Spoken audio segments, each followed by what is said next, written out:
اور جو لوگ ہم سے ملنے کی امید نہیں رکھتے کہتے ہیں کہ ہم پر فرشتے کیوں نہ نازل کیے گئے یا ہم آنکھ سے اپنے پروردگار کو دیکھ لیں. یہ اپنے خیال میں بڑائی رکھتے ہیں اور اسی بنا پر بڑے سرکش ہو رہے ہیں. جس دن یہ فرشتوں کو دیکھیں گے اس دن گناہگاروں کے لیے کوئی خوشی کی بات نہیں ہوگی اور کہیں گے کہیں کوئی رکاوٹ کھڑی کر دی جائے. اور جو انہوں نے عمل کیے ہوں گے ہم ان کی طرف متوجہ ہوں گے تو ان کو بکھرا ہوا غبار کر دیں گے. اس دن اہل جنت کا ٹھکانہ بھی بہتر ہوگا اور ان کے آرام کی جگہ بھی خوب ہوگی. اور جس دن آسمان ابر سے پھٹ جائے گا اور فرشتے نازل کیے جائیں گے اس دن سچی بادشاہی رحمان ہی کی ہوگی اور وہ دن کافروں پر سخت مشکل ہوگا. اور جس دن ظالم اپنے ہاتھ کاٹ کاٹ کھائے گا اور کہے گا کہ اے کاش میں نے پیغمبر کے ساتھ رستہ اختیار کیا ہوتا. ہائے شامت، کاش میں نے فلاں شخص کو دوست نہ بنایا ہوتا. اس نے مجھ کو کتاب نصیحت کے میرے پاس آنے کے بعد بہکا دیا. اور شیطان انسان کو وقت پر دغا دینے والا ہے. اور پیغمبر کہیں گے کہ اے پروردگار، میری قوم نے اس قرآن کو چھوڑ رکھا تھا اور اسی طرح ہم نے گناہگاروں میں سے ہر پیغمبر کا دشمن بنا دیا اور تمہارا پروردگار ہدایت دینے اور مدد کرنے کو کافی ہے. اور کافر کہتے ہیں کہ اس پر قرآن ایک ہی دفعہ کیوں نہیں اتارا گیا؟ اس طرح آہستہ آہستہ اس لیے اتارا گیا کہ اس سے تمہارے دل کو مضبوط رکھیں اور اسی واسطے ہم اس کو ٹھہر ٹھہر کر پڑھتے رہے ہیں. اور یہ لوگ تمہارے پاس جو اعتراض کی بات لاتی ہیں ہم تمہارے پاس اس کا معقول اور خوب واضح جواب بھیج دیتے ہیں. جو لوگ اپنے چہروں کے بل دوزخ کی طرف جمع کیے جائیں گے ان کا ٹھکانہ بھی برا ہے اور وہ رستے سے بھی بہکے ہوئے ہیں. اور ہم نے موسیٰ کو کتاب دی اور ان کے بھائی ہارون کو مددگار کے طور پر ان کے ساتھ کر دیا. پھر ہم نے کہا کہ دونوں ان لوگوں کے پاس جاؤ جنہوں نے ہماری آیتوں کی تکذیب کی.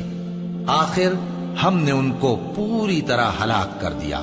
اور نوح کی قوم نے بھی جب پیغمبروں کو جھٹلایا تو ہم نے انہیں غرق کر دیا اور ان کو لوگوں کے لیے نشانی بنا دیا. اور ظالموں کے لیے ہم نے دکھ دینے والا عذاب تیار کر رکھا ہے. اور عاد اور سمود اور کنویں والوں اور ان کے درمیان اور بہت سی جماعتوں کو بھی ہلاک کر دیا. اور سب کے سمجھانے کے لیے ہم نے مثالیں بیان کی اور نہ ماننے پر سب کو تہس نہس کر دیا. اور یہ کافر اس بستی پر بھی گزر چکے ہیں جس پر بری طرح کا مے برسایا گیا تھا، تو کیا یہ اس کو دیکھتے نہ ہوں گے؟ بلکہ ان کو تو مرنے کے بعد جی اٹھنے کی امید ہی نہیں. اور یہ لوگ جب تم کو دیکھتے ہیں تو تمہاری ہنسی اڑاتے ہیں کہ کیا یہی شخص ہے جس کو اللہ نے پیغمبر بنا کر بھیجا ہے؟ اگر ہم اپنے معبودوں کے بارے میں ثابت قدم نہ رہتے تو یہ ضرور ہم کو بہکا دیتا اور ان سے پھیر دیتا. اور یہ عنقریب معلوم کر لیں گے جب عذاب دیکھیں گے کہ سیدھے رستے سے کون بھٹکا ہوا ہے. اے پیغمبر، کیا تم نے اس شخص کو دیکھا جس نے اپنی خواہش نفس کو اپنا معبود بنا رکھا ہے؟ تو کیا تم اس کے ذمہ دار ہو سکتے ہو؟ یا تم یہ خیال کرتے ہو کہ ان میں اکثر سنتے یا سمجھتے ہیں؟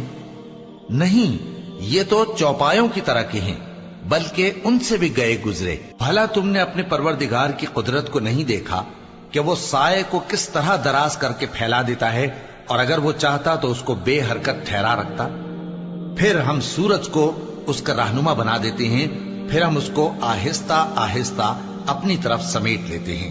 اور وہی تو ہے جس نے رات کو تمہارے لیے پردہ اور نیند کو آرام بنایا اور دن کو اٹھ کھڑے ہونے کا وقت ٹھہرایا.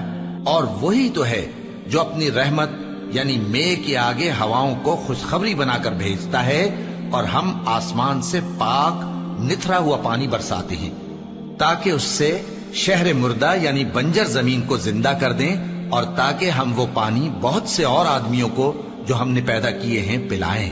اور ہم نے اس قرآن کی آیتوں کو طرح طرح سے لوگوں میں بیان کیا تاکہ وہ نصیحت حاصل کریں، مگر بہت سے لوگوں نے انکار کے سوا قبول نہ کیا. اور اگر ہم چاہتے تو ہر بستی میں ڈرانے والا بھیج دیتے. تو تم کافروں کا کہا نہ مانو اور ان سے اس قرآن کے حکم کے مطابق بڑے شد و مت سے لڑو. اور وہی تو ہے جس نے دو دریاؤں کو ملا کر چلایا، ایک کا پانی شیریں ہے پیاس بجھانے والا اور دوسرے کا کھاری کڑوا، اور دونوں کے درمیان ایک پردہ اور مضبوط اوٹ بنا دی ہے. اور وہی تو ہے جس نے پانی سے آدمی پیدا کیا، پھر اس کو ددیال، ننیال اور سسرال والا بنایا. اور تمہارا پروردگار